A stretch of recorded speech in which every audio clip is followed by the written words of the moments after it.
Hello friends, good evening. How are we doing on this Monday evening in July? I'm doing good. I hope you're doing good. I don't have coffee today, but I do have this very beautiful purple beverage.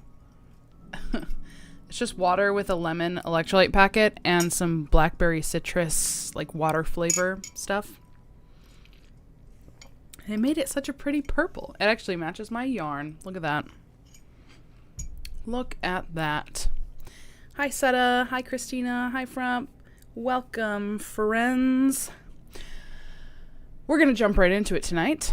I am going to be working on the wreath for my mom. You might be thinking, Jessica, you haven't finished that yet? Your video where you started it was from like forever ago. Listen, don't judge me, okay? I know you guys get it. You know how it goes sometimes. So anyway, we're on like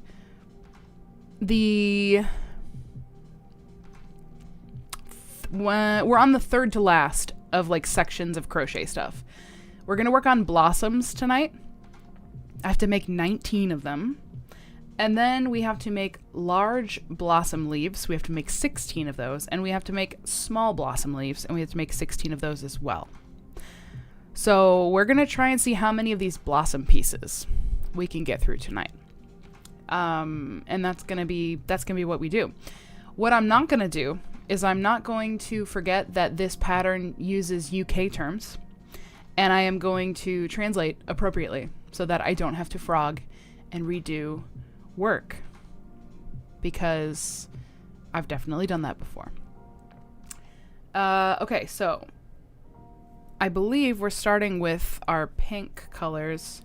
We're going to do about half and half. Obviously, we can't do exactly half and half because we have to make 19, but we will do our best. I'm going to see if this... Sometimes these cotton ones don't want to go onto the spindle very nicely, but we'll see if we can do it. So essentially... The blossoms are made up of two different colors of yarn. The center is going to be this lighter pink, and then the petals are going to be with the darker pink, and then same with the purple. The other half of the blossoms we're going to do in purple. And the inside part is going to be the lighter purple, and then the petals are going to be the darker. So I think I'm going to make all of the little inside pieces first, which is literally just 5 single crochet into a circle. So it's going to be very small, and they should go fairly quickly, but I have to make 19 of them. And then after that, we will work the petals into them. So I'll do 9 of the pink, and then I'll do 10 of the purple, because I have other flowers that I've made for this that are already pink, but I don't have any purple yet.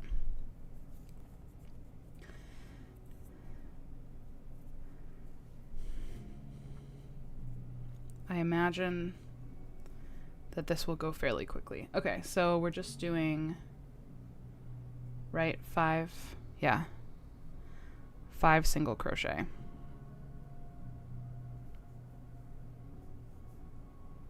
It's gonna go pretty fast.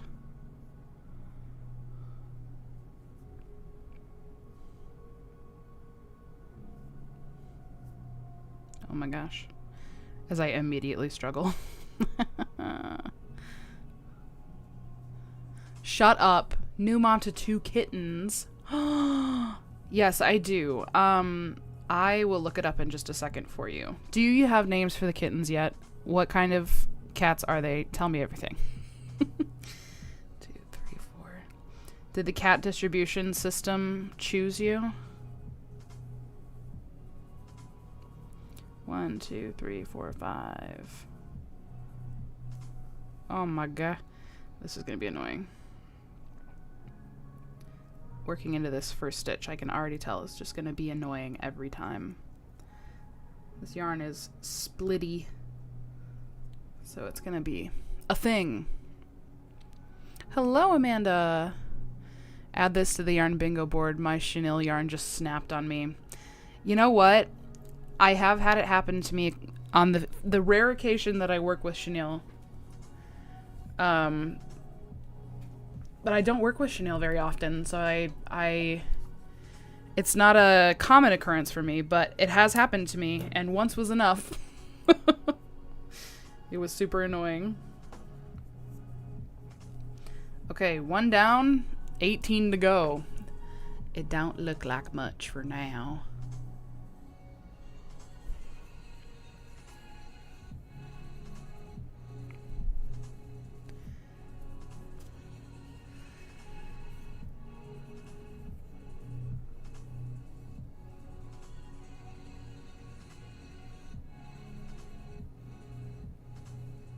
So, did everyone have a good, safe 4th of July? Hello, Melinda. Welcome. 1, 2, 3, 4.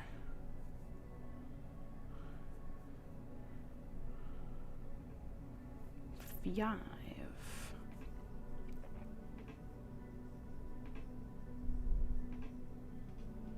Will you be making the yarn bingo pads for sale on your website? I don't know. There's usually always at least like one item per box that people go like, oh my gosh, are you gonna sell this on your site? And I've always advertised the boxes as like the items in the boxes are either exclusive access or early access, right? So like I haven't said that I would never sell things from the box on my website afterwards, but I haven't done it yet. But there are a couple of things from previous boxes that like I've gotten multiple people asking, will you ever make this available? So I think I'm just kind of gauging it by the level of interest, you know? I will tell you, there is one item that I am absolutely planning to bring back very, very soon. It's not from this box, it's from a previous box. So get excited about what that might be, I guess. Hi, Bethy, how are you? Right now we're making very tiny little circles for the center of some flowers. It's adoption from Left Behind Kitties. Oh, one ginger, one gray tiger, but they are brothers. Oh, babies. I had a lost animal situation happen on the 4th of July, on Saturday. This was a wild start to my holiday. So my friend and I were doing a 5K together in a couple Saturdays. And so we've been trying to get together on Saturdays to do a run together and just kind of, train together a little bit. So this past Saturday on the 4th, we had planned to do a full 5K together since we're getting a little closer to the race and just kind of like see how it goes doing the actual distance. And we went to the park by my house, and we left from my house. So we didn't have like a car or anything. We just left from my house, got to the park. We were less than a mile in when this dog just comes running up to us. It was a female pit bull. And at first I didn't know what her temperament was. I thought she was like potentially foaming at the mouth. And I was like, oh, are we about to get attacked? But she was just like overheated and thirsty and just was like drooling. And she was the sweetest dog. She came right up to us, was wagging her tail, but she had no collar.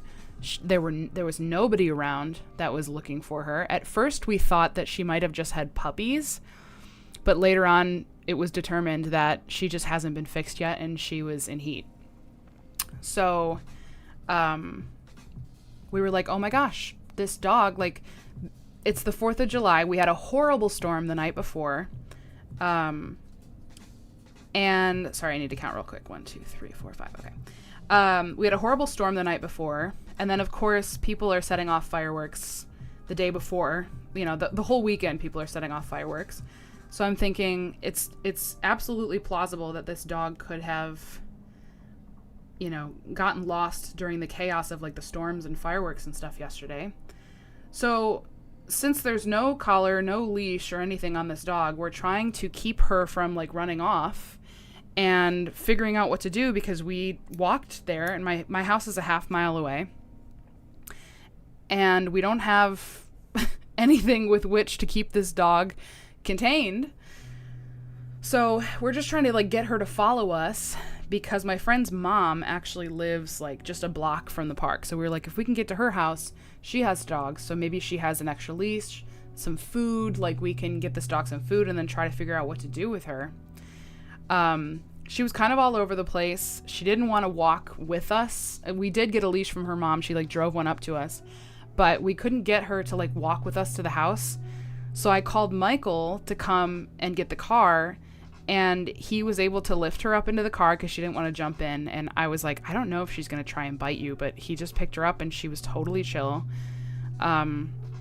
We took her to my friend's mom's house, where we got her some food and some water. And then we proceed to, you know, we're doing two things. We're looking on Facebook and different, you know, pages to see if we can find a lost dog poster that fits her description. And we're also trying to call shelters and stuff. But you guys, every single shelter, humane society, rescues were all closed because it was the 4th of July. I couldn't believe, like, not one place. You would think, especially on 4th of July, which is like a day where tons of dogs go missing because of fireworks, that like they'd be ready to go, but I guess not. The only place that we could get a hold of was in Detroit, and they were like so frank on the phone. They were like, if you bring her here, she will die. We're a high kill shelter, and like that's what's gonna happen. We were like, okay, well, we're not bringing her there. We could not bring her into our house because of the cats. We don't have a fenced-in yard to let her run around. We don't even have a proper leash for her, because what we got was kind of like this makeshift thing because she didn't have a collar. We took her to the emergency vet to get her scanned for a chip. She did not have a microchip. They said she's probably less than 2 years old, and it's starting to seem more and more like somebody may have dumped her, which is so sad, so sad. She was not dehydrated or starved or dirty, so like she hadn't been out there for too long. So we're just desperately like, we're calling friends, we're messaging rescues, we're trying to get a hold, we're posting on local groups, just trying to find somebody that can take this dog, even just for like a couple days until the shelters open back up, because we cannot keep this dog. We don't have a place for her. And we were just kind of like panicking, just driving, like Michael and I just drove around in the car and with the AC running with this dog for like a couple hours until we finally were able to get a hold of somebody on Facebook that said that they could take her until the shelters open. So we did end up kind of passing her off to this lady who was an absolute angel. She was so sweet. And we did also have somebody, a man that messaged and basically said like, hey, if the dog was dumped, like she can come live with me. She'll have a good life.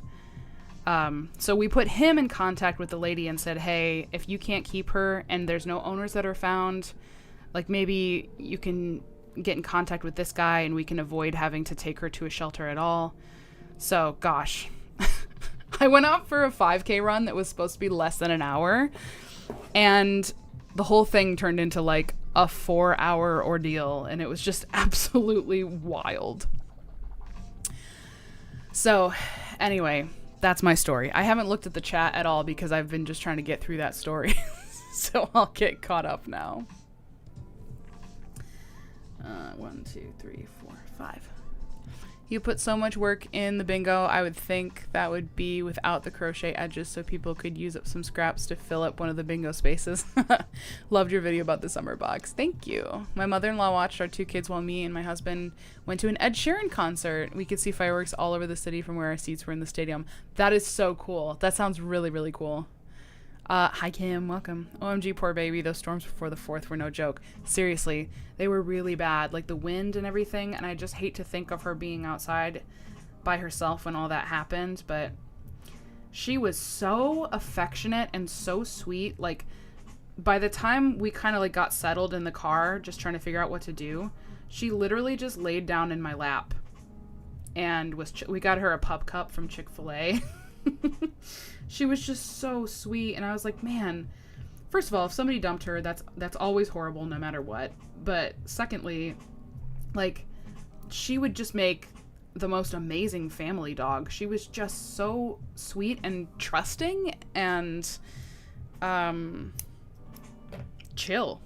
She didn't bark or whine or growl once the entire time we had her.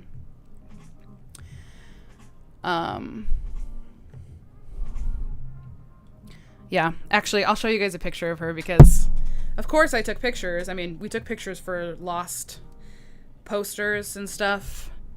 But she was such a pretty, pretty dog. Look at her sweet little face, you guys. Oh. And then she was just sitting in my lap in the back seat like this.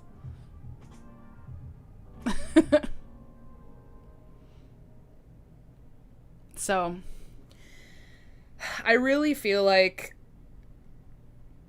if she had owners that loved her and were desperately searching for her, they would have found the information by now. Like, we posted in all of the lost and found pet groups that we could think of. We left information with the emergency vet and the other places that we called.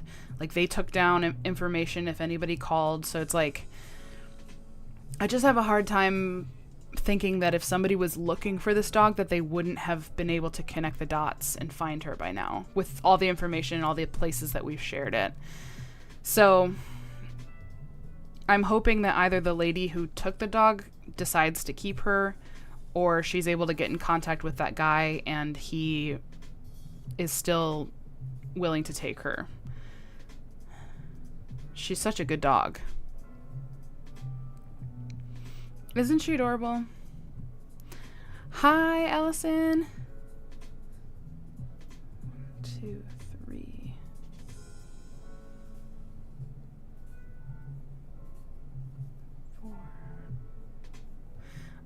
No. No, we do not have a dog. But we found a dog.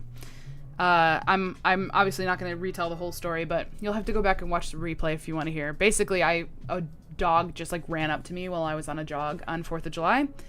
And we had like a whole 4-hour thing ensued of trying to find a shelter, find a person to take this dog, because we can't have a dog in our house with the cats and everything.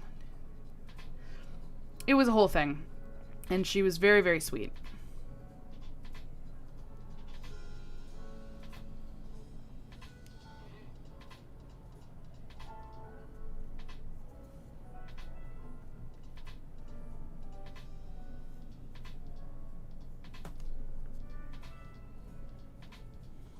Dogs knitting, what other surprises?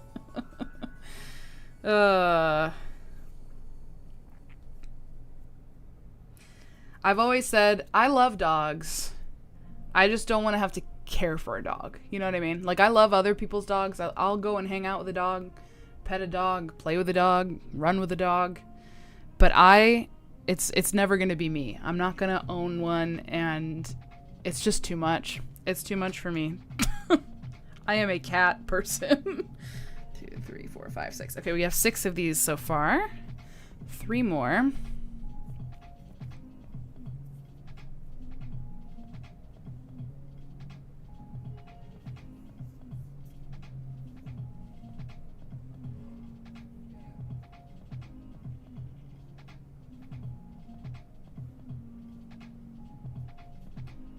1, 2,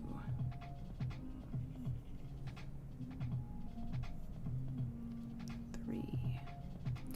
My whole house smells like chocolate muffins right now, you guys.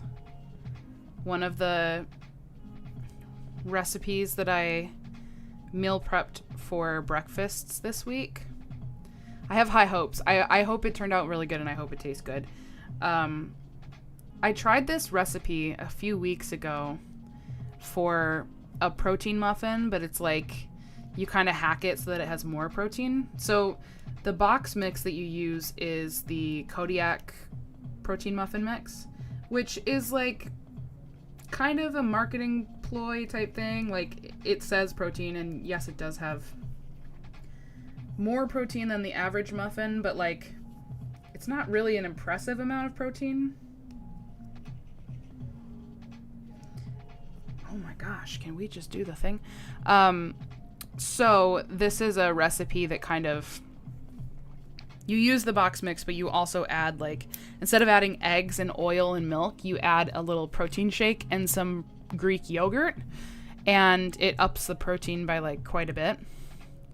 So the first time I did the recipe, I did the lemon blueberry protein mix, and then I kind of hacked it a little bit more by I made this like lemon streusel to go on top, and then I did a little icing. So it's like a little, like a bakery style muffin. Like, I just wanted it to be, I wanted to truly be excited to eat this muffin in the morning, you know? And they turned out great, except the extra liquid, the extra moisture from the yogurt and the protein shake, and the fact that I think I underbaked them a little bit, they stuck to the liners so bad. I should have sprayed them with like a nonstick spray, but when you tried to peel the like paper cup off, it was horrible. So this time, instead of doing the lemon blueberry, I'm using their double dark chocolate mix as the base, and then I'm adding pistachio stuff and flavors to it to make like a Dubai chocolate protein muffin. Ooh. And it sounds fantastic, and I really hope that it tastes as good as it sounds. And I sprayed the heck out of the paper liners this time with nonstick spray. So I'm hoping that that will make a difference. And I also tried to bake them a little longer this time, so that they're fully set. But my house smells like those muffins because they just came out of the oven right before I went live. So what I did with them this time is I used a chocolate protein shake with the double dark chocolate mix, and then Greek vanilla yogurt, and then I also mixed into the batter a couple tablespoons of pistachio flavored pudding mix. Yeah? And then I folded in some chopped roasted pistachios into the batter. And then I topped it with more chopped pistachios, a little sprinkle of mini chocolate chips, and a little sprinkle of like raw sugar. And then what I'm going to do once they're fully cooled is I'm going to poke into the center with the end of a wooden spoon. And I bought pistachio cream, like the filling that they put inside of like the Dubai chocolate bars and stuff. And I'm going to like pipe some of the pistachio cream into the center. And I just hope it tastes as good as I'm envisioning it to be, because in my head I feel like it's going to be incredible. But we'll see. I may have to tweak it a little bit more to get it just right. 1, 2, 3, 4, 5. But I do feel that it is a great option for protein. I got to do the math too on everything I put in them and see how many grams of protein I'm ending up with. I feel like it's going to be a pretty impressive amount though. It's over 20 grams. I know that from the last time I did it. You better post a pic in the community tab. I will. If I forget to do that, I will certainly include them in a vlog or something. Like they will be documented in one way or another. 1, 2, 3, 4, 5. How many am I at? 3, 3, 6, 7, 8. Okay, one more of these. Hi, Mary Jo. I miss kitchen time with Jess. You know what? It's crazy too because it's like we're getting that time of year is coming around again, and it feels so weird because my brain wants to go into like, okay, it's time to get ready for hot cocoa bomb season mode, and it's like, nope, we're not doing that this year. And I'm not gonna lie, I'm really excited. I'm really excited to not have to do it this year. But it will be fun to still do the kind of like shortened version that we talked about doing. Try and block off some time where Emily can come over and we can just make whatever amounts we're gonna make for like family gifts, family and friend gifts for Christmas and stuff. 2, 3, 4, 5. No hunting for ghosts. Well, I mean, I ended up having to make my own the last couple seasons anyway, right?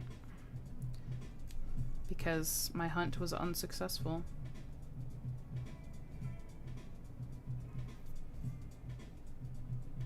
Come on.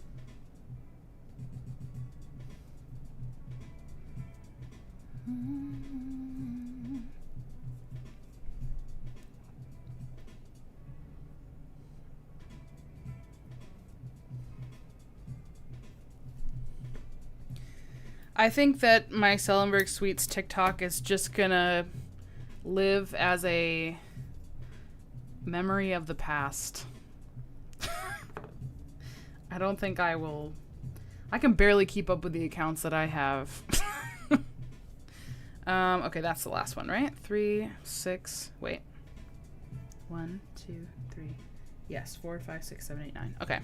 So, these don't really look like anything right now, but they're the center of some flowers.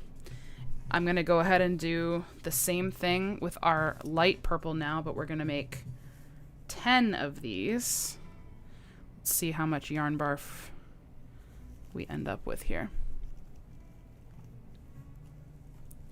You're allergic to pistachios. Well, I will definitely not share my muffins with you then.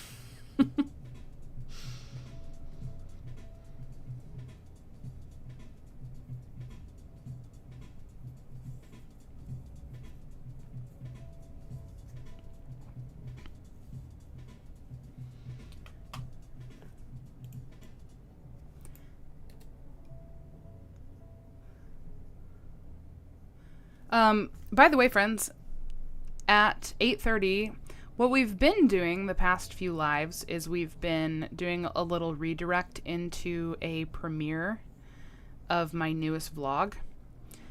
It's going to work a little bit differently tonight because the next video is part 2 of my Berg Box summer series. And I decided to make that video available to my members early.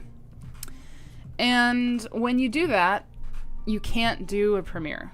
It just goes from members only to public. So there's no premiere tonight, but the video is going public at 8:30. So you'll be able to watch it, but there's no premiere with like the live chat thing, which is kind of a bummer.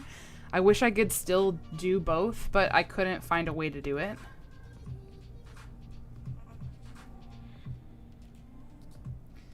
So our time together, as far as like being able to chat live and everything, will wrap up at 8:30 this evening, which is in an hour and a half. But then you'll be able to go and watch my new vlog if you have not yet, if you're not a member. Or maybe you are a member and you just haven't had a chance to watch it.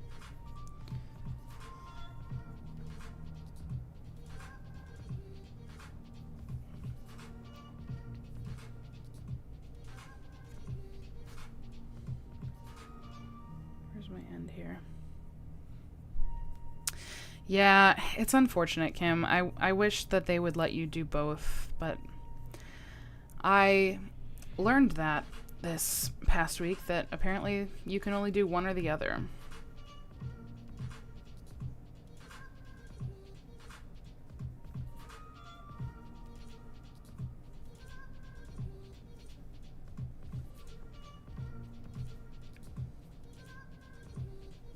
Two, three.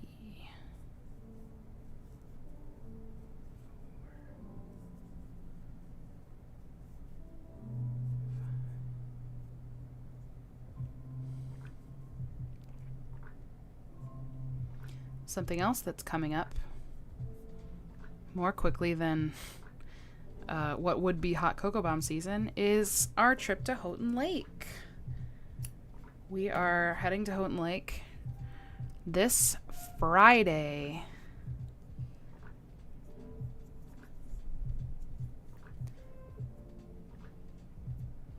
Sadly, Emily and the kids are not able to come this year.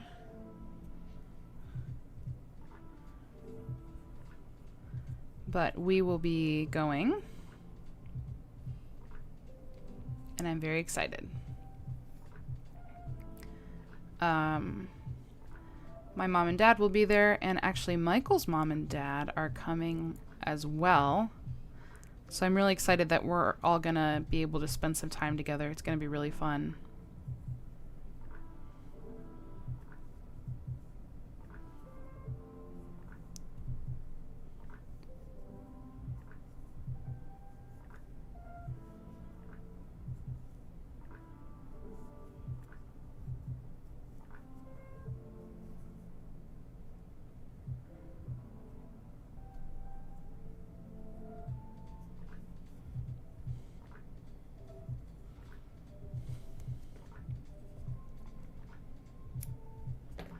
I'm thinking it's going to be a pretty chill week without the craziness of the kids being there.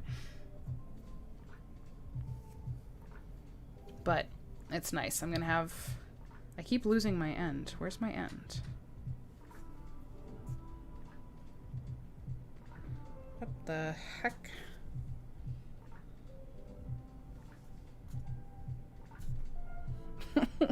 Where's the end? Oh, here it is. How? Okay, cool.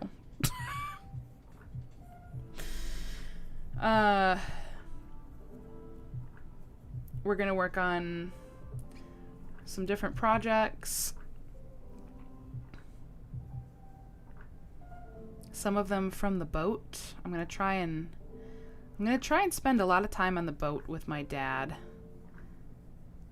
He'll be out on the boat fishing a lot, and I'm gonna bring some projects with me and go out on the water and hang out.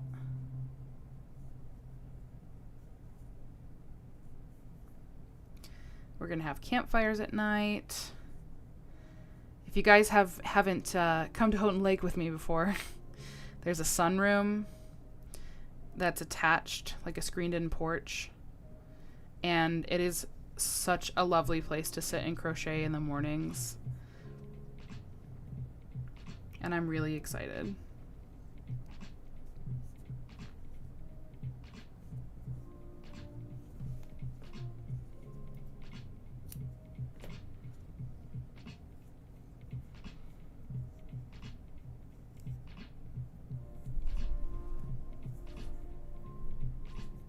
In Belgium now. We'll watch part 2 of your summer box at another time. Sounds good. Alright, Seta. See you later. Thanks for hanging out. This is all just in my way and distracting.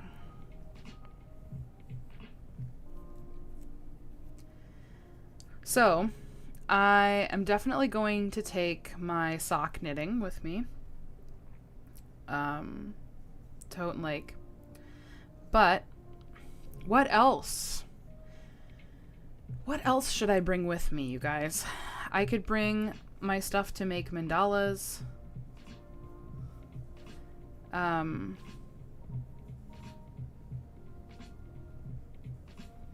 I could bring my ombre blanket, although it's probably going to be a little too warm to want to work on that blanket, I imagine. I'm just not sure what else I want to bring with me.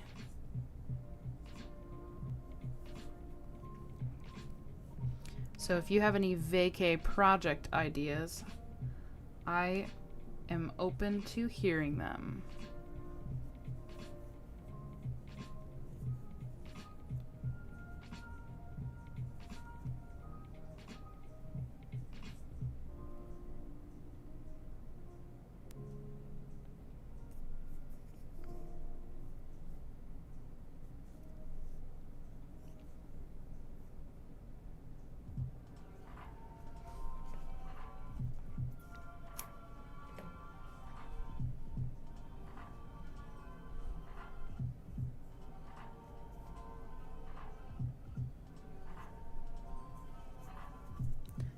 Maybe make a top or something for fall. That would be fun. I would like to make some more clothing. It's been a while since I've made a clothing piece for myself. Well, I guess I made that duster cardigan. That's the last thing I've made for myself, clothing-wise. 3, 4, 5. But even then, that was like several months ago. I'm so excited to wear that thing like all fall and winter. Mary Jo, you're so right. There have been so many times in the past several months that I'm like, man, I just wish I had a shawl that I could wrap around my arms to go with like this dress, this, you know, whatever. And I really need to make a shawl.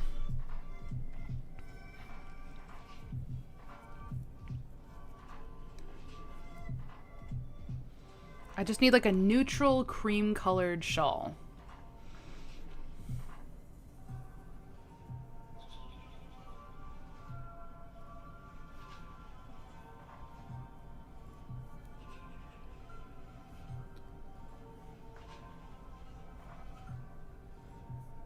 Whoops.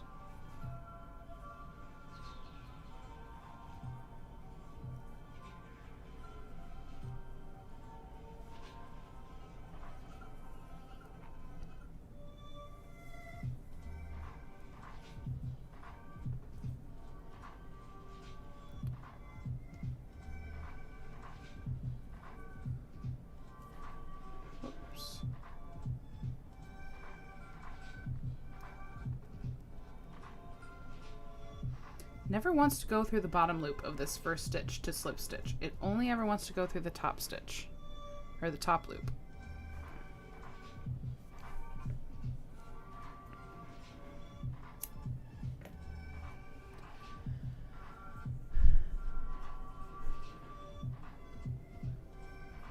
I might have to look that one up. I don't know if I know about that bag. I love that look in general, though, when you take like scrap yarn and then you hold it with a solid color. I always think those look so cool. Yeah, I probably do have something in my stash that I could use to make a shawl. 1, 2, 3, 4, 5, 6. Okay, 4 more of these. And then we can move on to something that might potentially actually look like something. A blush color would be pretty.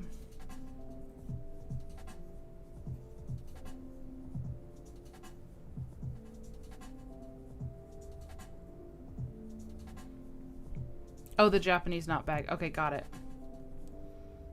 Those are cute.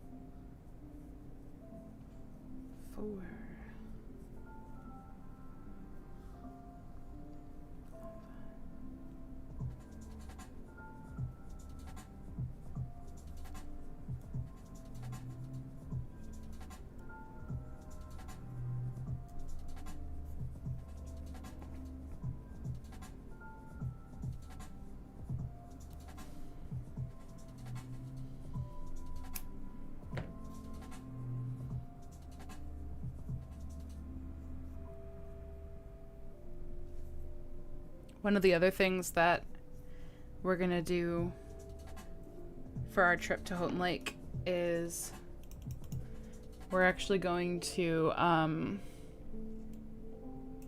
take a little day trip. We did this not last year, but maybe 2 years ago. Michael and I decided to just make a day trip. Last time we went to Mackinac City because it's a lot closer to drive from Houghton Lake than to drive from Detroit. So this time we are going to go to Traverse City. So I'm really excited to visit Traverse City. Believe it or not, I've only ever been there in the winter. So I've never been able to see Traverse City during the summertime, which is, you know, when most people, I would assume, are visiting. And Michael's never been there at all.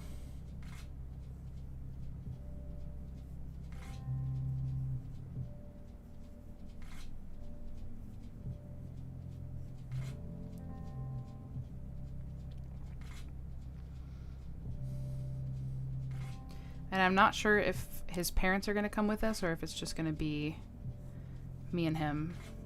But either way, it will be very fun.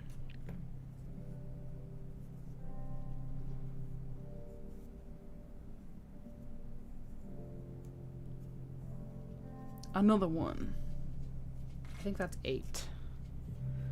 I feel like I count them every single time I make one, and I still don't remember how many I have by the time I make the next. Is anybody else like that when you're like making lots of little pieces? I'm always like, wait, how many do I have? I should just use a row counter ring for it.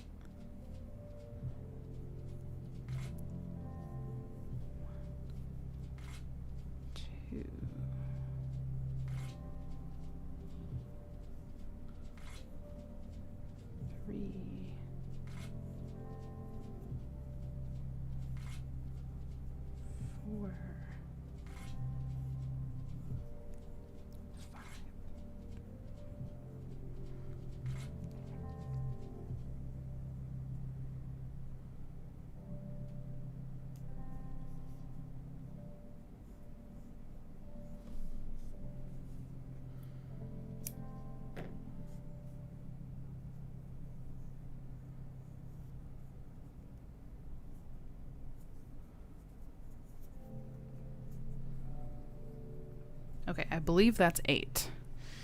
Or, I mean 9. 1, 2, 3, 4, 5, 6, 7, 8, 9. Okay, one more. Last Juan. By the way, Murdoch is up in the window. Miss Girl? She's very sleepy.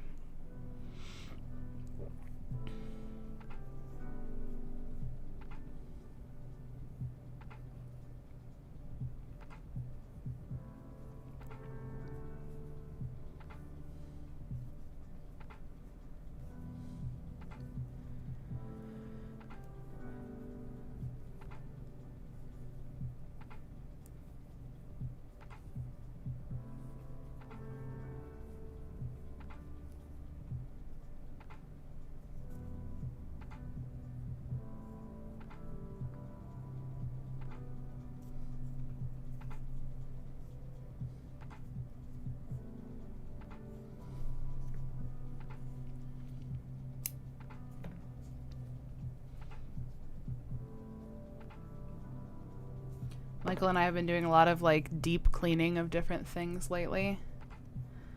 On Sunday, we did a deep clean of the fridge, like pulled everything out, pulled the shelves out, cleaned the shelves, cleaned all the drawers, wiped down like the walls and the kick plate and like everything. And I don't think our fridge has ever been so clean, and it makes me so happy. And then today we detailed our car.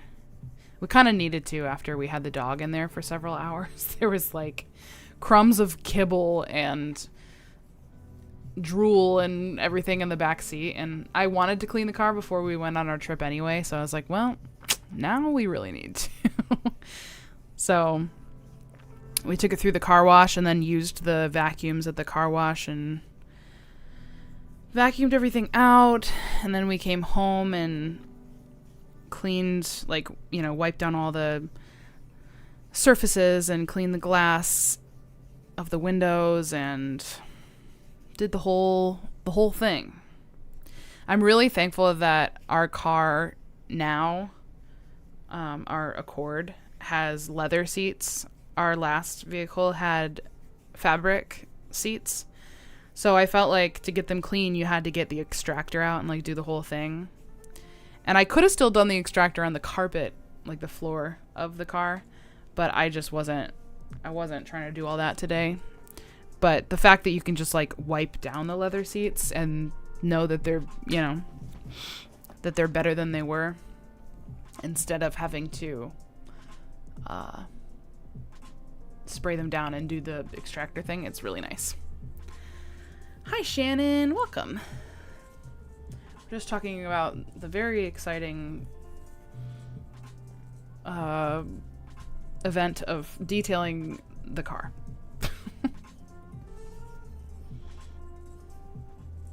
Ooh, this one's really compact. I don't know if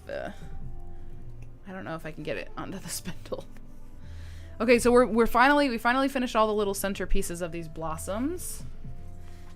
And we're gonna move on to round 2. It's just 2 rounds for these flowers. So let's see what we're doing here.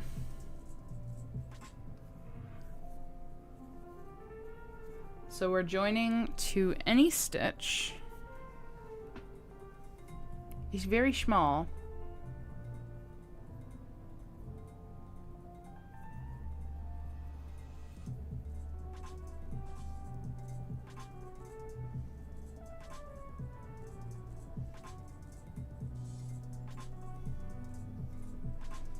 I feel like this is going to be really tedious and annoying to watch. So I apologize in advance for how tedious this is going to be. Okay. Oh, chain 2. Okay. We're starting with a chain.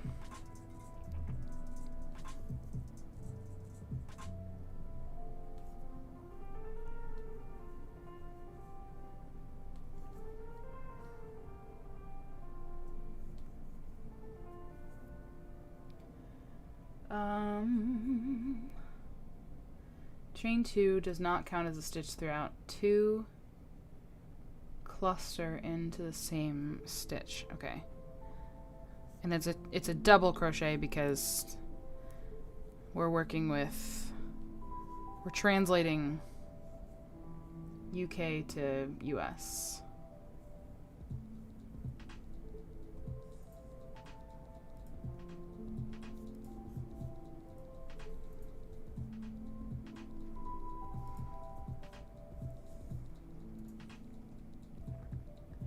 Chain 2, slip stitch into same stitch. Goodness gracious. Oh, I already hate this.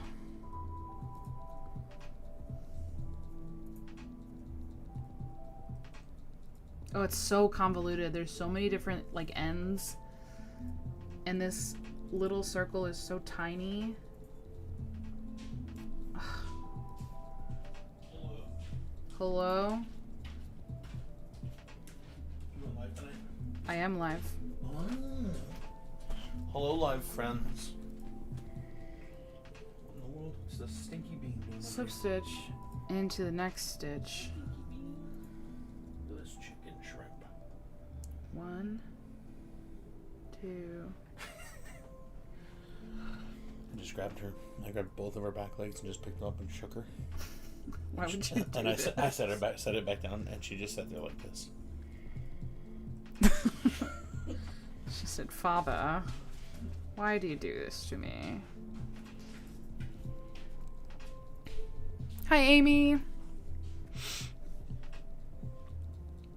muffins are cooking? The oven is off. Oh, okay. Just make sure you Yep, thank you. Sorry if I'm like basically yelling in the mic.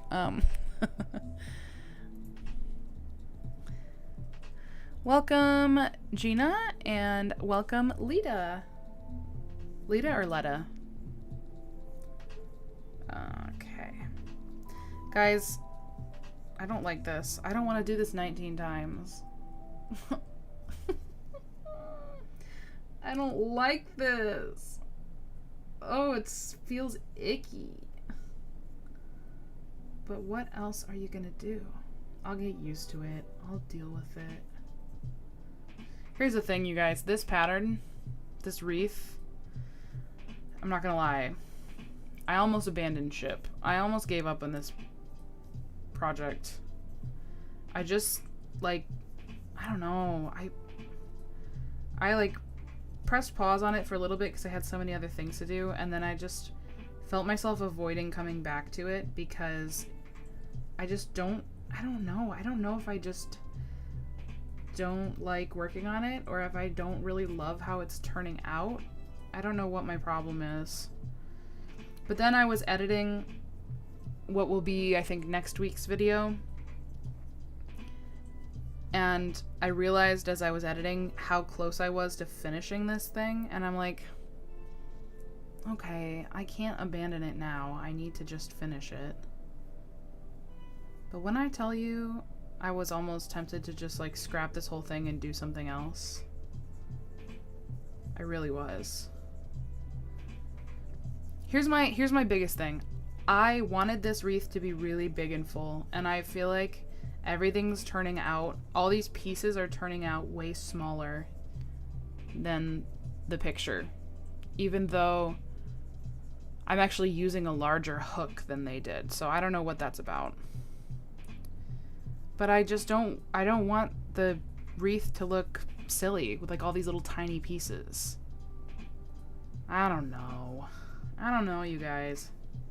I feel like I'm finishing it just because I feel like I need to. I'm not finishing it because I'm excited about it. Maybe once it all comes together, I'll be pleasantly surprised and I'll actually really like it. But I'm just like generally annoyed by this project.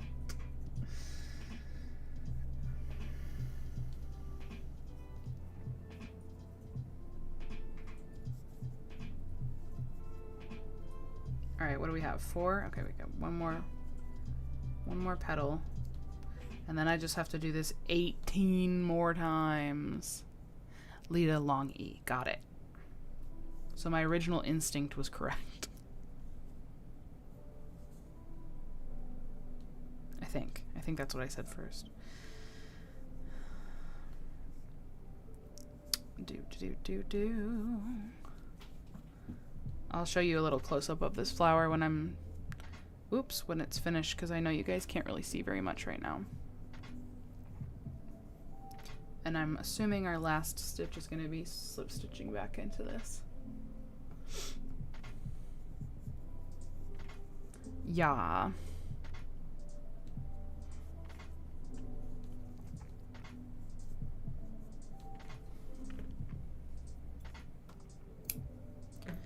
All right. Now, these are all getting hot glued onto the wreath. So guess what we don't care about? We don't care about weaving in ends. Not very, like, thoroughly at least. So what we're gonna do is I'm gonna take these pieces that are, like, actually on the edge from where we're fastening off, and I'm just gonna use my needle to kind of bring it into the center of the flower. So I'm not doing a whole lot of like thorough weaving in. I'm just kind of bringing it to the center. And then we're going to take all 4 strands that we created throughout the process. I'm going to tie them in a knot a couple of times, and then we're just going to cut them because it's all going to get covered in hot glue anyway, baby. And we're not going to stress. We're not gonna be stressed about the ends.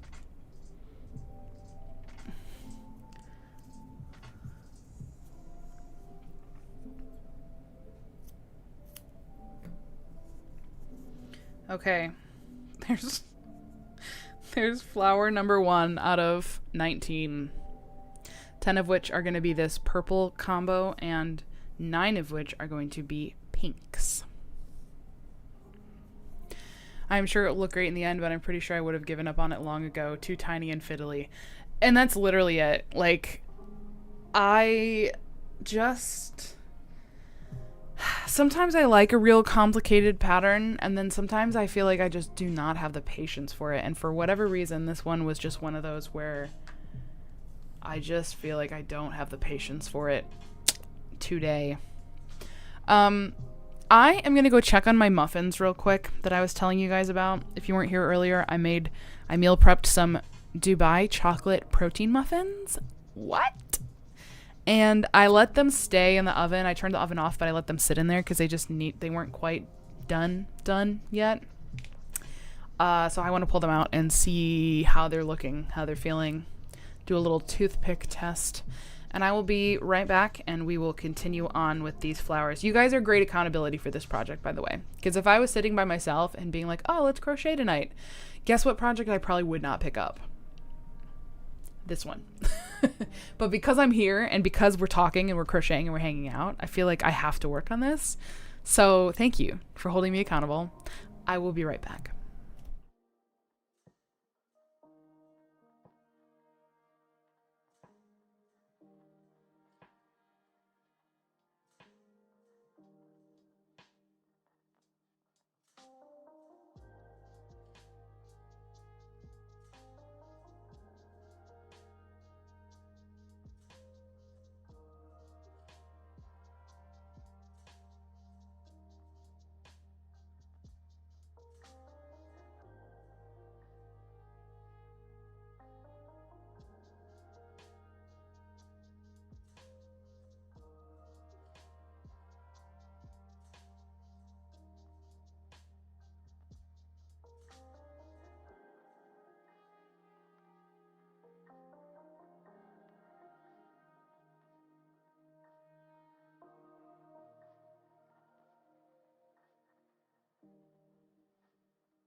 Okay, I'm back. And I brought a sample. I brought a sample of my hard work. So, if you weren't here earlier, I am meal prepping these. This is my first attempt at a Dubai chocolate protein muffin. Okay, so the base of the muffin is Kodiak double dark chocolate muffin mix. And then instead of using what the box calls for, eggs and oil and milk, I used a chocolate protein shake and vanilla Greek yogurt. And then there's also roasted pistachios folded into the muffin batter. And then on top, I did a little sprinkle of mini chocolate chips, chopped pistachios, and raw sugar. And then when it came out of the oven, I just did this just now. I poked a hole in it with the base of like the end of a wooden spoon, and then I put pistachio cream in the center. And one of the things I was really worried about, because the last time I tried a protein muffin like this, where I used a shake and yogurt, the liner stuck to the muffin batter horribly because there's just extra moisture from everything. So I sprayed them with nonstick spray this time, and I also let them bake for longer. And look, it worked. It's actually coming off perfectly, which makes me so happy. Or at least mostly perfectly. Mostly perfectly. Okay, that part stuck a tiny bit.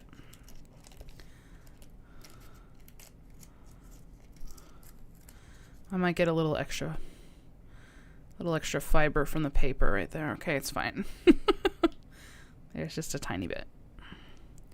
All right, I'm going to do a taste test and let you guys know if it tastes super proteiny or if the pistachio flavor is coming through. Oh yeah, I also put pistachio pudding mix in the batter too to give it some pistachio flavor. If the cream and the actual pistachios wasn't enough. That's beautiful. That's gorgeous. Okay.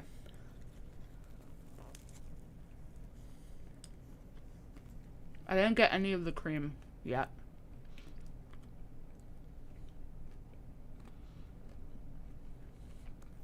Okay, so it's really good. I don't think I'm getting any of the pistachio flavor, like the pudding flavor.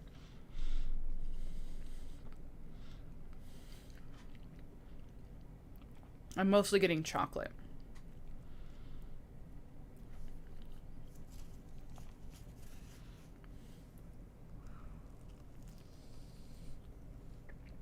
Look at that. That's beautiful. What happened to my music? Gotta start it over.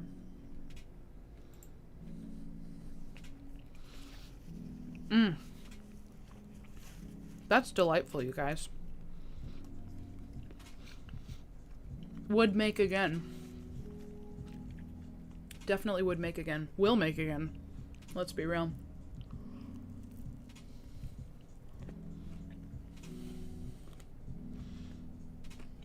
It is dense, but like, not in a bad way.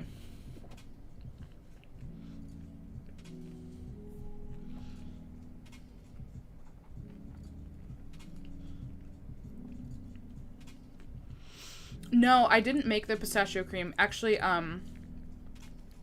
there's a company that makes, it's like in a little bottle, like a drizzle bottle. And it's funny because I ordered the bottle and then I was going to order the bottle and it said it was out of stock. So instead I ordered, it was the same company, but they make these like little individual packets of drizzle. So I just ordered those. But then with my grocery pickup order, they gave me the bottle. And I was like, well, that's what I wanted in the first place. They didn't like mark it as a substitution or anything though. They just did that instead of the packets, but that's what I wanted originally, so I wasn't going to complain about it.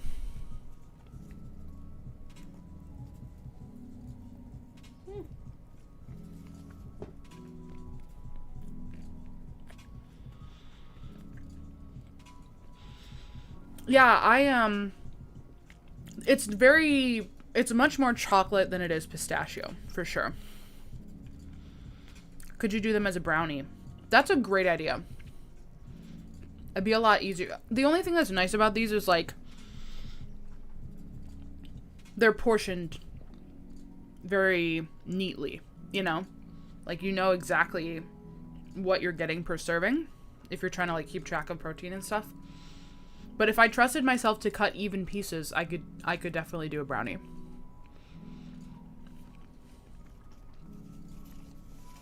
Because, like, it's not exactly brownie consistency, but it would work. Yum. What a tasty snack.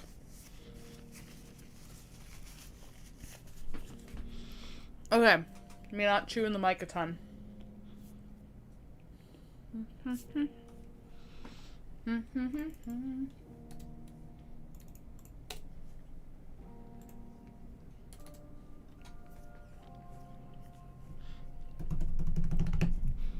All right. Back to work.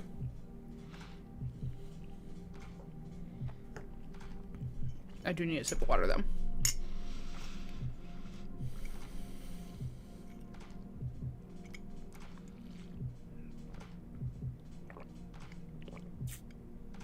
Yeah, I bought that pistachio cream for this recipe and then immediately realized, like, the drink potential, because it's so funny. Like, I don't like, you guys know me, I don't like sweet coffee, but I have a lot of friends who do, and my husband who does.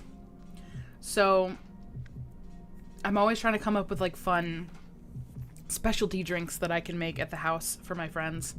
And one of my friends in particular has been obsessed with, like, pistachio lattes. So I sent a picture of it in our life group chat. And I was like, they were hosting a 4th of July barbecue that we went to. And I was like, do I need to bring you a pistachio latte? She was like, oh my gosh, yes.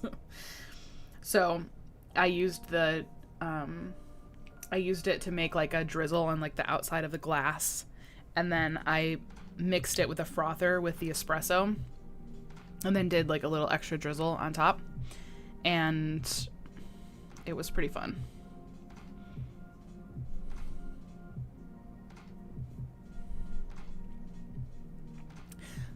You made dot cakes for yesterday, like the ones that have, from that one, like, bakery that have been going viral.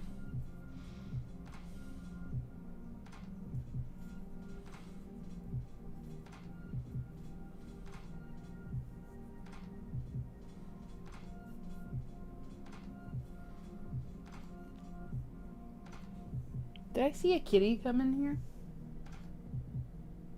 I could have sworn I saw a kitty out of the corner of my eye. But I don't see one now. You know, I didn't make it with any chocolate. I just did the pistachio, but you absolutely could. Like, if you included chocolate, it could totally be like a Dubai mocha.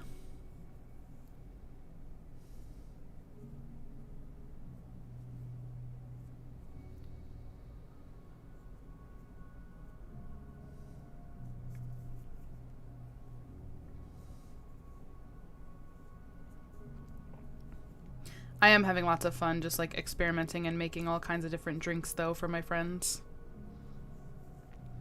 The kind of, like, 3 drinks that I feel like I've gotten down is the brown sugar shaken espresso, my vanilla crafted press, and then this pistachio latte.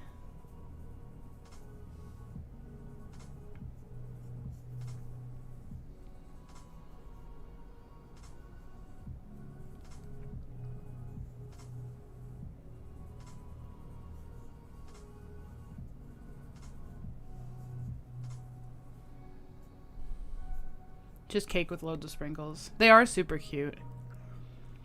A marshmallow buttercream. Ooh. That sounds delightful.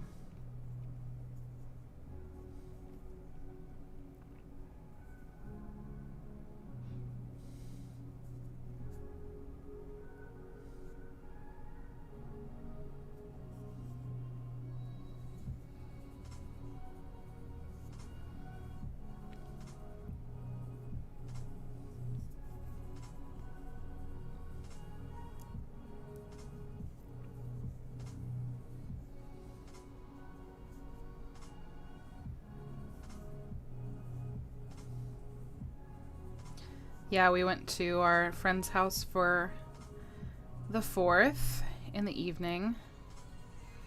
And we had lots of tasty food. We had brats and burgers and chips.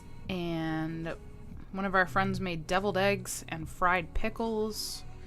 I brought a cucumber tomato feta salad and some cherries, some really fresh cherries that we got from the farmer's market. My friend made one of those, like, you know, strawberry blueberry trifles with angel food cake and pudding and stuff.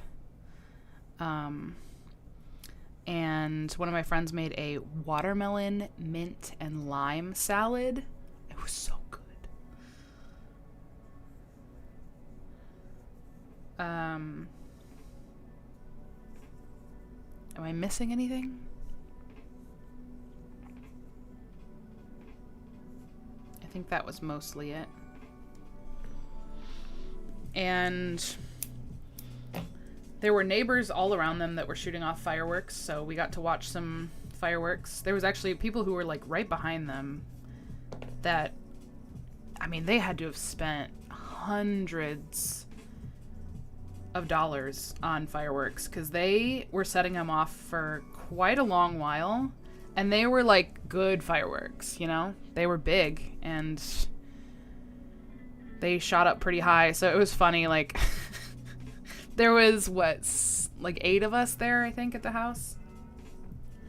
And you know, like, it's our church life group. 0 alcohol involved in this party at all. But you would probably have thought we were all drunk because when everybody was setting off fireworks, we just started singing a bunch of, like, patriotic songs at the top of our lungs. We sang God Bless America. We sang the national anthem, of course. I'm trying to remember what else we sang. A little bit of Party in the USA. And then we were just, like, you know, cheering for the people, even though we couldn't see them. Like, when they'd set off a bunch of fireworks, we would, like, go crazy like it was the grand finale or whatever. It was just, we were just having fun. Just being goofy. And we also played quite a bit of Jackbox games, which was really fun too. It was a good time. I got to do a little bit of sock knitting.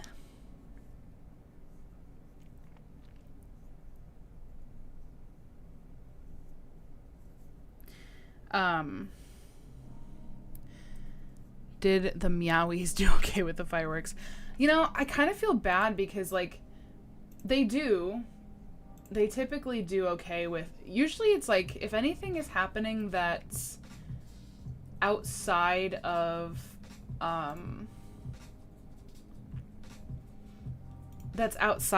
our house, they kind of have this attitude of, like, well, not our house, so, like, none of my business, and they don't really care. So we weren't home until the fireworks were well underway. And we had neighbors pretty close to us that were also setting off some really big fireworks.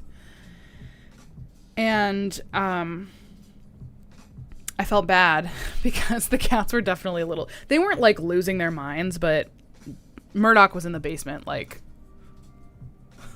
what's going on? So I felt bad because I was like, I really didn't think they'd even care.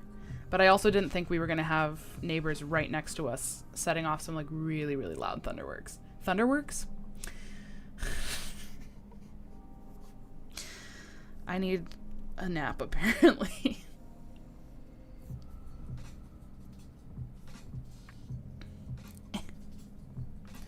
Two down. 17 to go.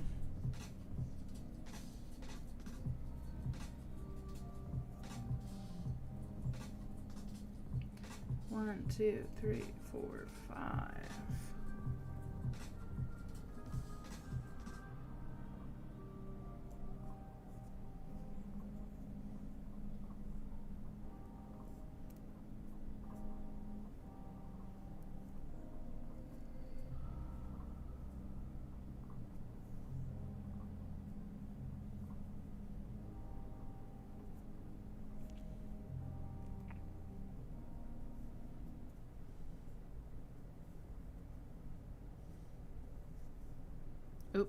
That's not the right thing, Jessica. Don't screw it up. So, my friend Brittany and I are doing a 5K in a couple of weeks. We've been training for it, and I'm feeling a little bit better about it now. So it was really unfortunate, the whole dog situation with like finding the lost dog and then that taking up like 4 hours. We obviously didn't get to finish our practice run because that happened like less than a mile in, and then we never got to get back to it. So we were really bummed because it was like, oh man, we had started off so good. Like we were feeling really good. We were in the zone. And then right when we were kind of getting like settling into a groove, we found this dog.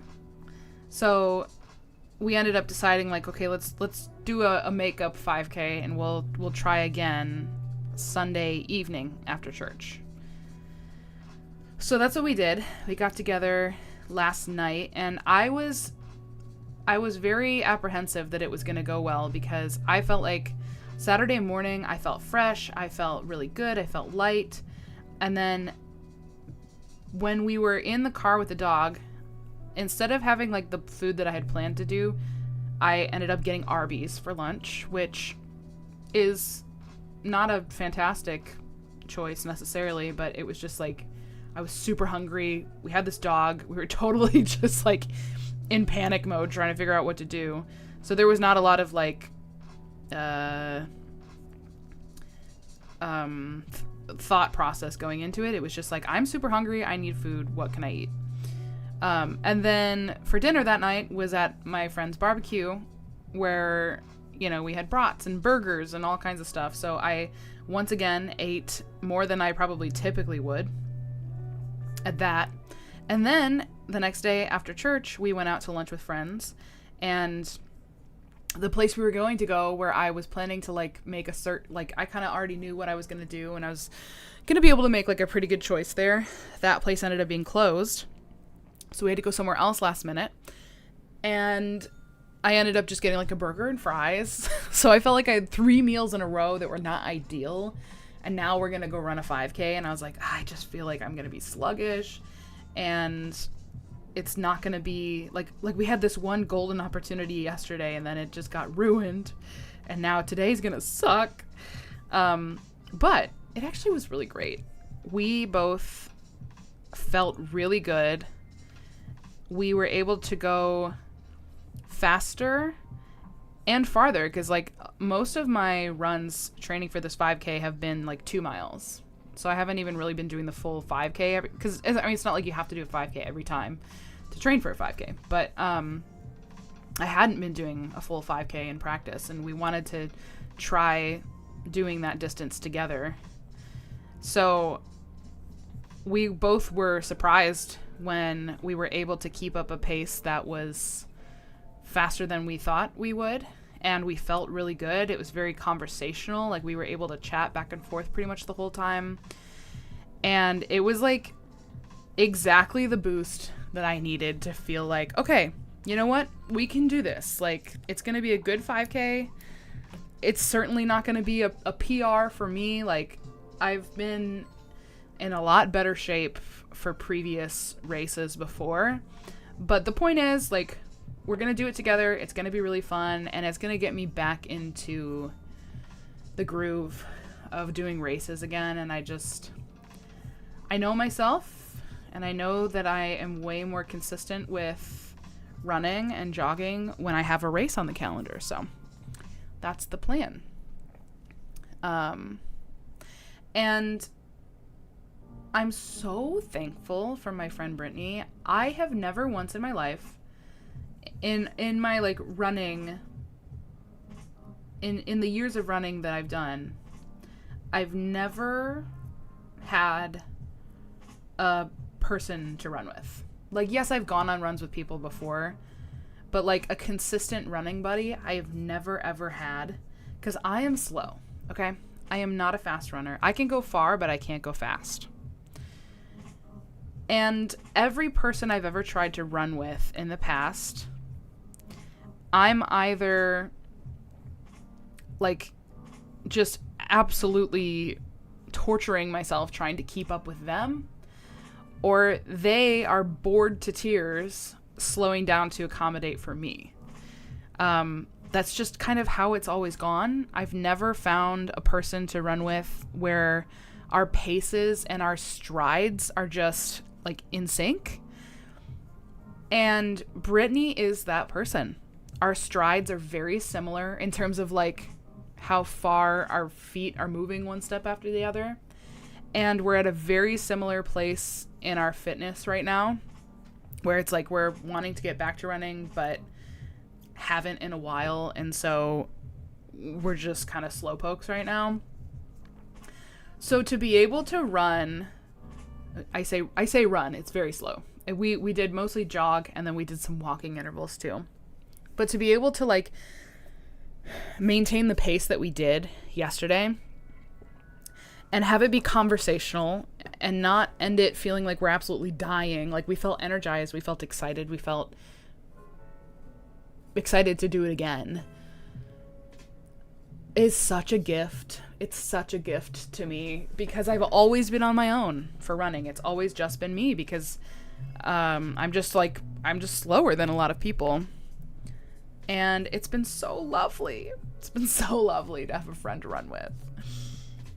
And we're already planning on doing a 10K in the fall. And we even want to try and do a half marathon together. Like, I for sure am going to do more half marathons because I love that distance. But she wants to do it with me. So I'm like, hey, if we keep doing this together, if we keep training, like, there's no reason why we can't. So, and she wants to do it. So I'm like, let's go, man. Let's do it. Anyway, sorry. That's me yapping about. I can yap about running the same way I could yap about crochet. I could talk about it a lot. Our next door neighbor set off a bunch, and our poor little dog about had a stroke. He was trembling so bad. I felt so horrible for him. I feel like I'll never see fireworks again because I won't leave him alone. Buddy. That's so sad. Just finished dinner, which was pork loin with corn and scalloped potatoes. That sounds delicious. We had pork tenderloin tonight also, but with homemade mac and cheese. Yummy. I made what has become kind of a staple rotation in our house.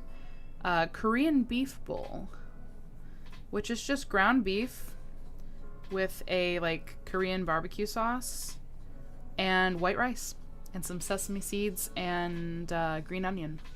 Very, very simple, but super tasty, super easy to make, and I would say I probably make it at least once a month. 1, 2, 3, 4, 5.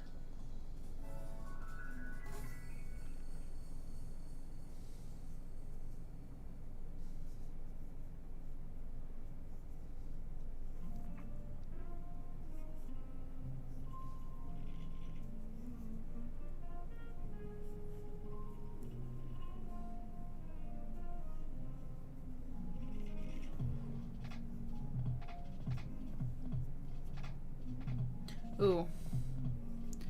I should be getting some vlog footage. Shouldn't I? Get the camera in here.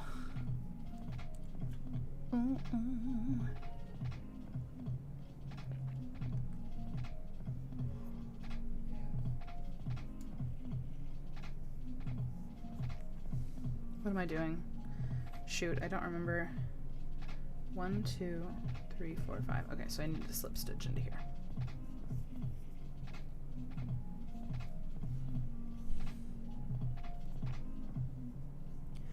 Roasted veggies, mashed potatoes, and meatballs and tomato sauce. Yum. I always love hearing what people are having for dinner or like any meal because I always like getting ideas and inspiration. The other dinner we're making this week, we're only making 2 dinners this week that we'll have leftover, like we'll eat them both twice because we're going to Houghton Lake on Friday, so I don't need to make a bunch of dinners.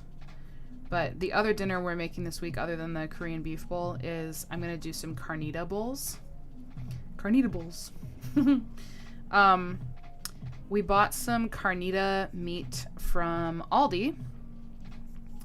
And then we're going to do rice and guacamole. Or I don't know if we're going to make full guacamole, but we have avocado, we have tomato, we have lime. We got sour cream. So that'll be a tasty dinner.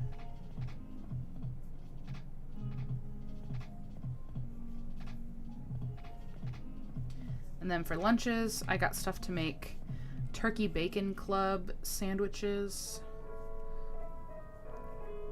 And I'm just doing like a really simple protein pasta with meat sauce for our other lunch. And then, of course, the muffins for breakfasts.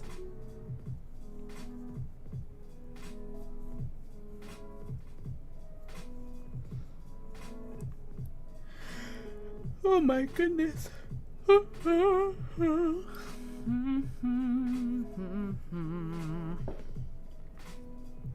Somebody's setting off a firework right now.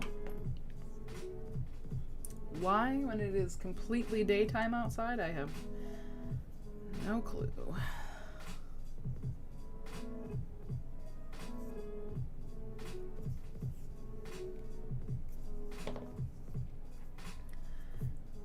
Number 4. Hey, after this next one, I'll be halfway done with the purple flowers, which is something, I suppose.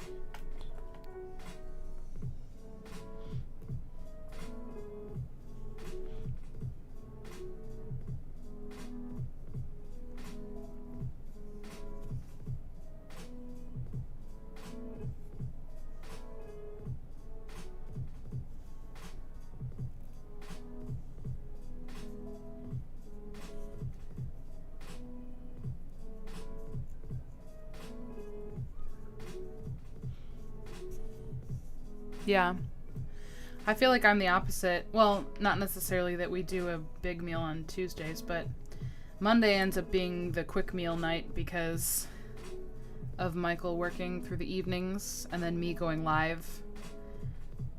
I just like to do something quick that I don't need Michael's help with and I can get made before I need to go live.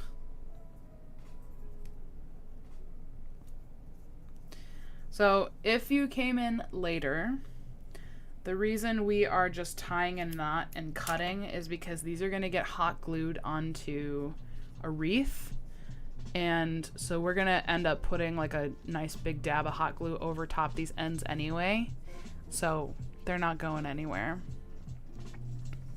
Look at all our little flowers so far. They're so cute. I'm going to show them to my vlog camera. Alright. Another one.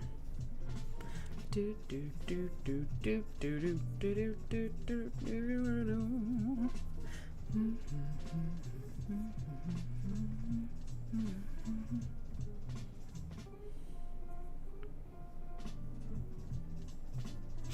Yep, that makes sense.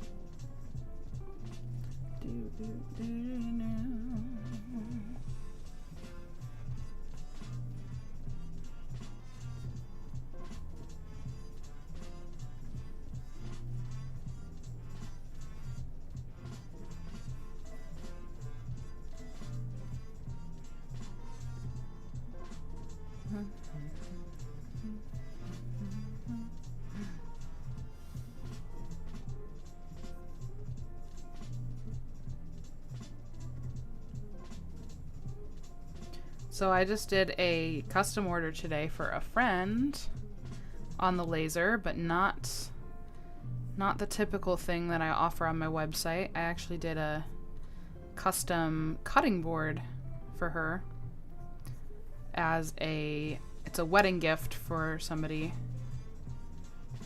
And it's like one of her dad's recipes, handwritten.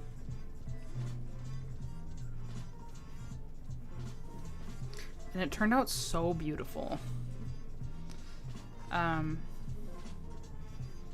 I thought that the engraving was going to take me like all day, but it took way less time than I expected, and it turned out really great. I'm really happy with it. I think I might actually like offer the custom like handwritten recipe cutting boards once I get a little closer to Christmas, as long as I have time with my subscription boxes and stuff. I think that could be a fun thing to offer for like Christmas, custom Christmas gifts. I would mostly be just like putting it out to my like friends, family on Facebook, but obviously it would be open to whoever would be interested.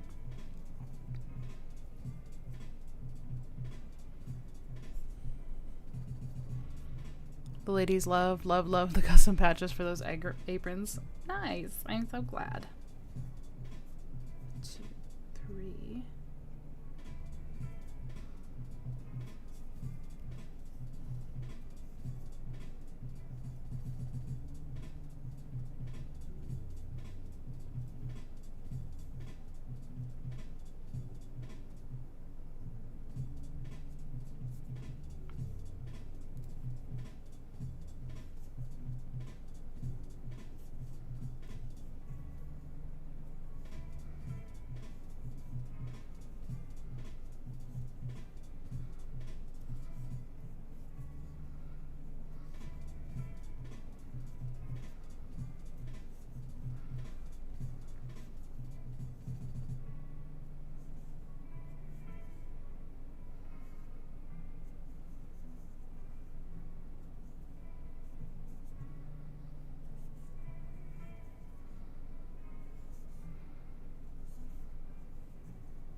Okay. Okay, we're halfway done with the purple.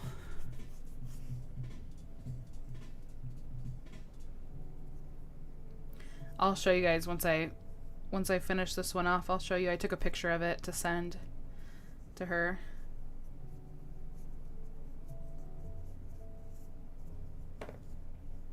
It's so cute. The whoever the dad is, they had a couple little like very dad-like spelling errors in the recipe, but I feel like that's the charm of it, right? Like it's very real.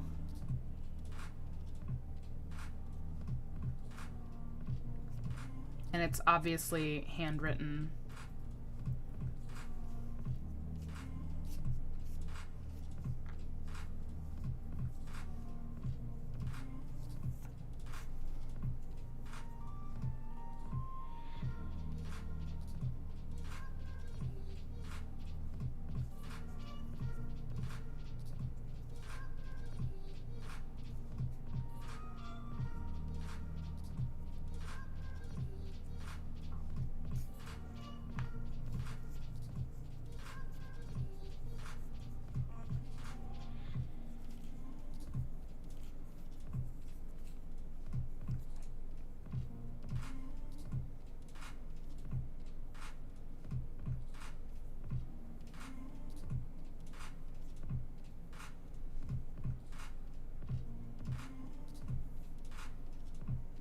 That would be cool. You can engrave, like, I know there are lots of people who will engrave an image on a puzzle, or like on a piece of wood, and then cut it into puzzle pieces. I feel like I would probably need a CO2 laser for something like that, to get it to where it's like nice quality. I don't know that my laser could make like a really, really clean cut puzzle to where like you could do it over and over again without it getting kind of messy looking. But anyway, here's flower number 5.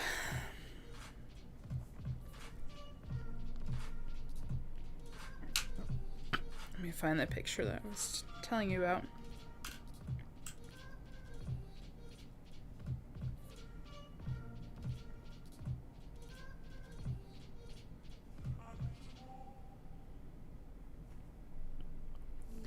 So here's how it turned out. Isn't that beautiful? The way he spelled ingredients really gets me. But I love the little, like, love dad at the bottom with the little face. Okay, don't zoom in. Fine. So cute. But it engraved beautifully. I did a lot of research on, like, what is the best type of wood for engraving for a cutting board. And it definitely lived up to the expectations.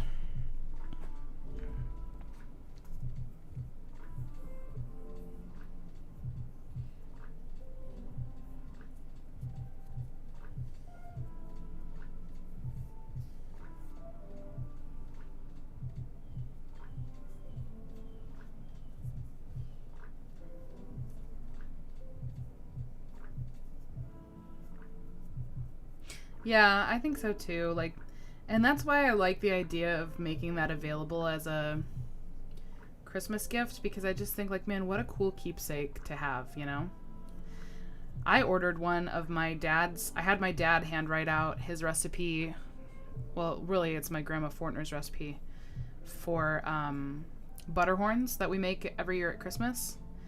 And this was before I owned a laser. I had one of my friends, I don't know if her and her husband still do laser work or not, but they did a lot of, like, custom cutting boards, and I had her make me one years ago.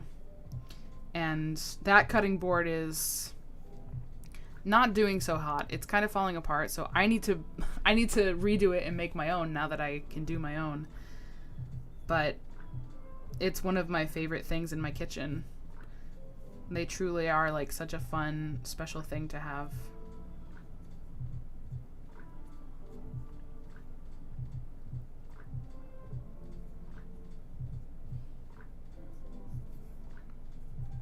Wait.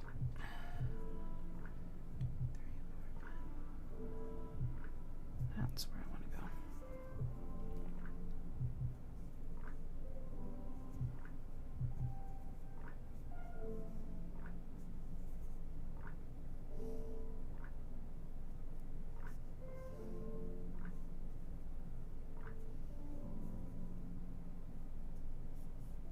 Hi, Rhea.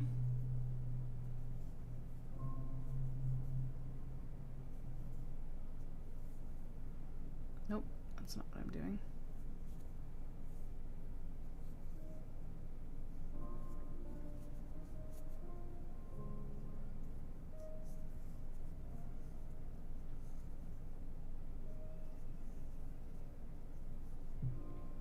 So once again, if you weren't here earlier, guys, we do have a new video going public. It's part 2 of my Bird Box quarterly series. But since I did a early access for members situation, it just goes from members only to public. It doesn't allow me to do a premiere. Ooh. I must have gotten an order from somebody because my Shopify counter just went up. Very exciting. Let's see. My phone's on silent. Can I get the cha-ching in time? Can I get it in time? Oh, that was a big order. What the heck?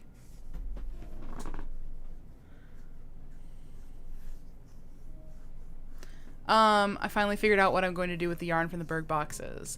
Yay. And then I also joined the monthly club that your dyer does herself. Yeah! Yes! Everybody should go do that.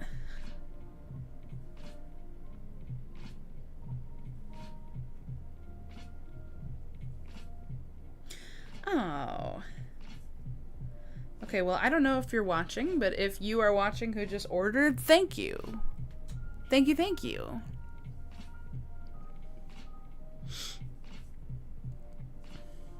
Very exciting. I'm making a blanket. If you look up the Crazy Sock Lady, she just started one that she's doing from a yarn subscription service she gets. I have been watching Crazy Sock Lady's videos, and that's great. I love that. I love that idea. Oh my goodness. Sorry. Okay, where am I? What am I doing? 1, 2, 3. This is 4. Okay.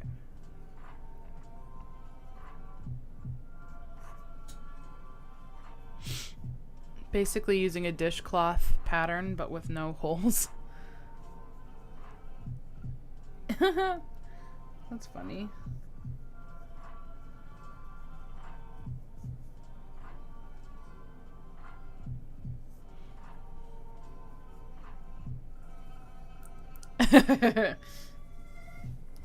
I like when I started seeing like how obsessed she is with geese, I was like, I have to send her this box. And she's actually the only influencer I sent a box to this season because I was running so low on, you know, like I sold out so quickly. But I had actually already reached out to her and like arranged that before I realized that I was going to be running low on boxes. So she's the only one I sent a box to because I had already talked with her about it and I didn't want to like go back on it. But I didn't have enough to send one to Kelsey. You know, there's other people I've sent boxes to in the past. There was somebody else I had in mind that I wanted to send because they're also obsessed with geese, and I just didn't have the inventory to be able to do it this time. So she's the only influencer who got a goose box.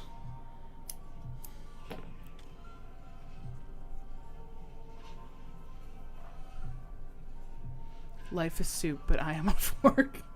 It do be like that sometimes.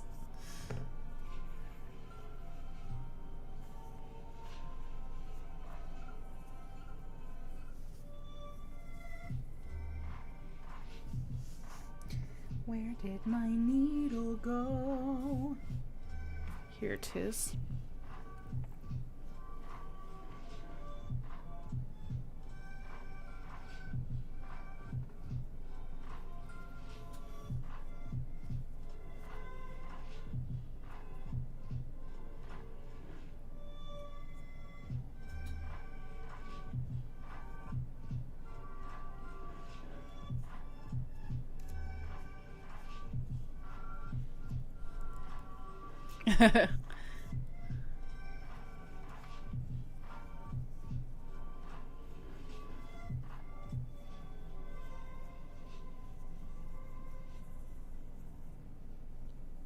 I really want to try and make some DK weight socks with Lisa's yarn.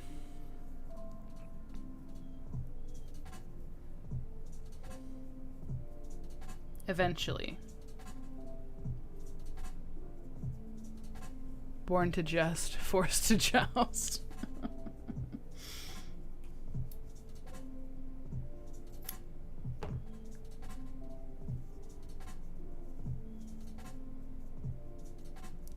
Cute widow blossoms. 1, 2, 3, 4, 5, 6. We have 6 of them made out of 10 of the purple. And we have a little less than 15 minutes left in this live. And then, like I said, there will be no official premiere for BergBox, Summer BergBox Behind the Scenes Part 2, but the video will go live to the public at 8:30. So what I will do is, since I couldn't set it up as like a redirect, I will put the link in the chat. So if you want to just go ahead and pop over and watch it, all you have to do is click the link. And even though I'm bummed that we can't do like a live chat situation together, I hope you'll still leave a comment on it and let me know what you think.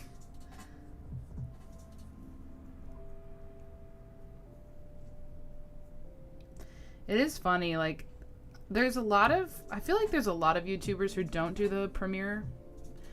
I don't know if it's just because they don't feel like it makes that much of a difference for them, or they just don't have time to do it that way, or what, but it almost feels like a waste when I put a video up and there isn't a premiere. Like, I love getting to hang out with you guys live and getting to chat with you live, even if it's like, you know, the live chat doesn't have to be like popping the whole time, but it's just fun to feel like we're watching it together, you know?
Sticky's here. Hi, Sticky Paws.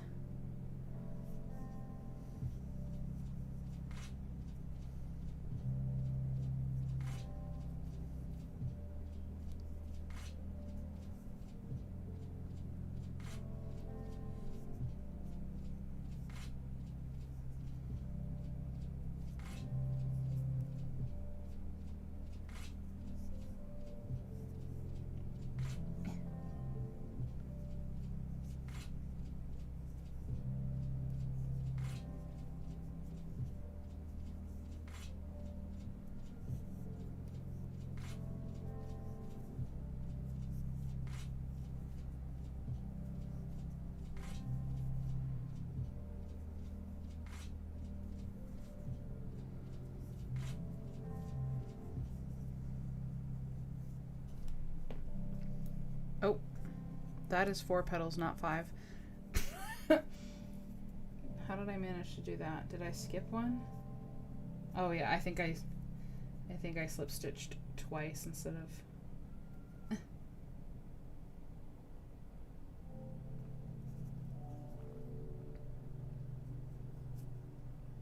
1, 2, 3. Okay, yes, that's what I did. My bad. My bad.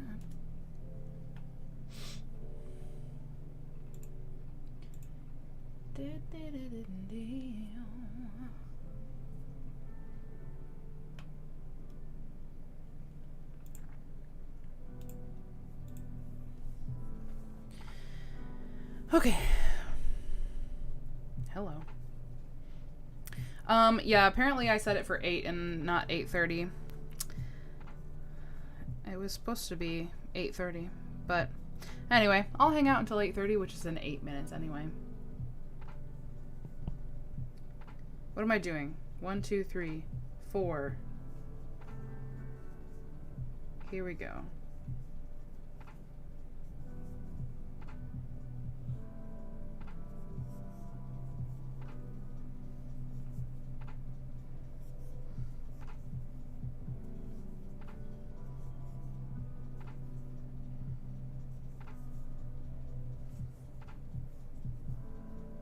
What am I doing? Literally, what am I doing? Not the right thing. I'm supposed to be slip stitching, not double crocheting. Okay, now last petal.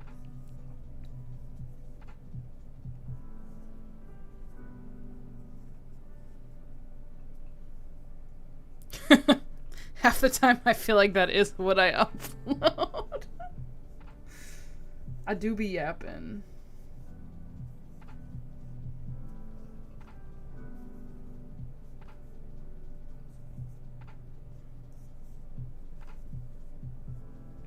One thing I've learned is that I'm not going to apologize for long videos.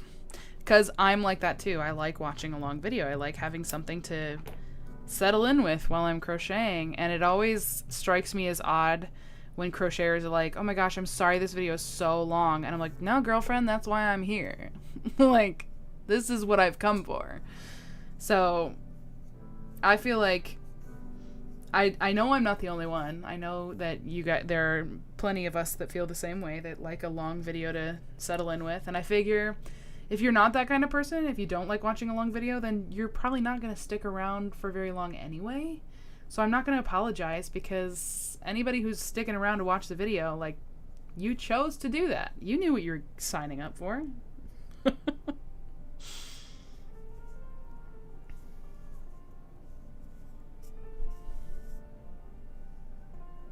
Yeah. Actually, that's fine.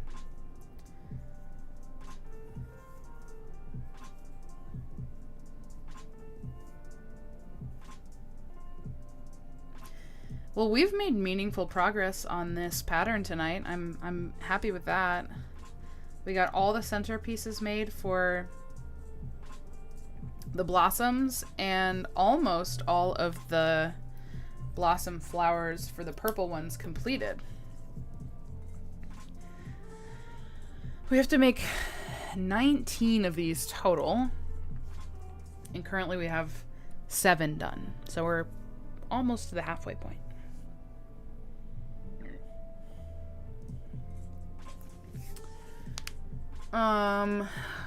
Let's do one more.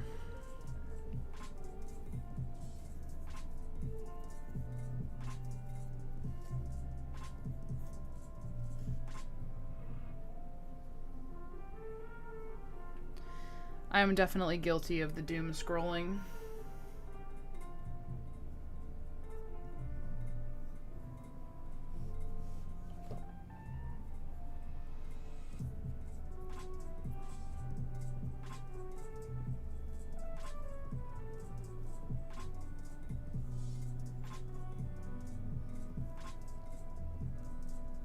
Can you get out of the way?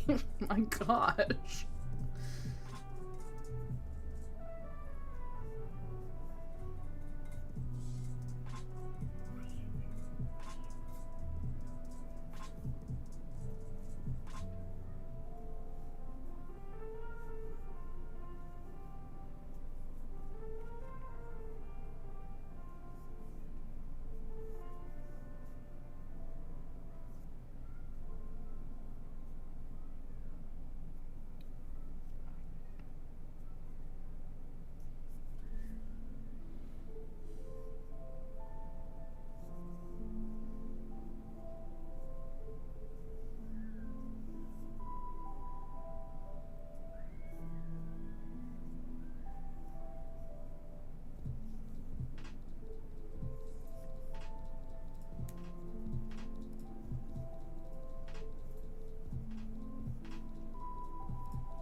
Alright, so this is going to be our last flower of the live.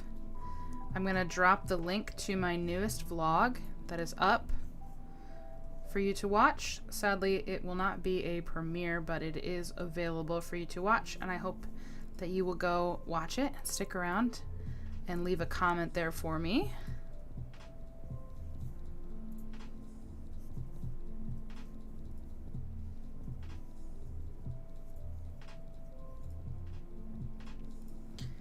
I will not be doing a live, at least in this capacity, next week, because I'll be at Houghton Lake. I probably will. I'm definitely going to do some kind of live while I'm there. I don't know when exactly it's going to be, so make sure you have notifications turned on. Because I'll probably just go live once or twice when I have time, when I'm in the mood, when the vibe is right. And it'll be just from my phone. It'll be a little more informal live.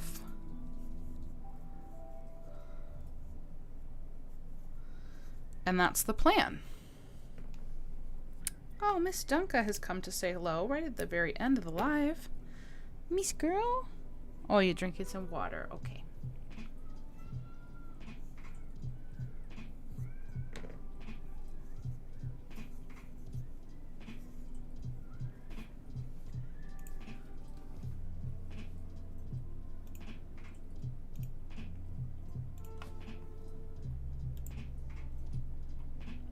Alright, I'm dropping the link. That is my newest vlog. Summer Berg Box Part 2. We're gonna wrap this live up as soon as I finish these ends here. And then I hope you'll head over and watch that vlog and enjoy. Ouch, I just stabbed myself with a needle.